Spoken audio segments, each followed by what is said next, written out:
জড়াতে যেতে হবে, গোবর কুড়োতে যেতে হবে। আমার ছেলে গরু করে সরাতে যাবে, কেন গোবর কুড়োতে যাবে? কেন? আমি আমি আমি বদলা বাগদি, আমি বাবার ছেলে ছিলাম না। এই বয়সে করার মতো বয়সে আমি এত গোবর কুড়িয়েছি রে। বাবুকে গরু চড়িয়ে। তুমি কি বলছো?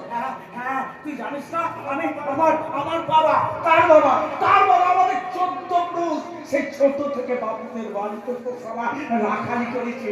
তারপর তো সারা আজকের সেন এই করি তো সারা আমরা জীবন কাটিয়ে দিচ্ছি। তাই আমার ছেলে ওই বই খাতা নিয়ে স্কুলে যাবে।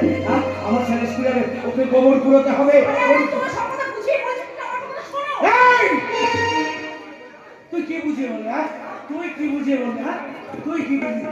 আমি ভাবছি আমরা ছোট লোকেরা চিরটা কাল বাবুদের বাড়িতে রাখালি করেছি, গোবর কুড়িয়েছি, কীর্তন করেছি।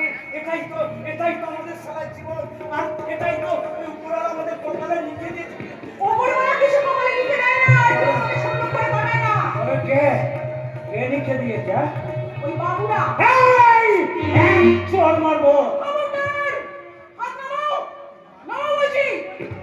খবরদার বলছি, আর একটা পা এগোবে না। চিনি বলছি, পুরো শাড়ি বলছো, হারাম জানি বলছো, লজ্জা করছে না তোমার? কি বলে? হ্যাঁ বললাম, কি বলবে তুমি? সব বুঝিস না? আর সেদিন তুই যে আমার ওই মনিবের বড় মেয়েকে অপমান করেছিস, তার বেলায় শোনো, তোমার মনিবের বড় মেয়ে আগে আমায় অপমান করছে, তারপরে আমি অপমান করেছি।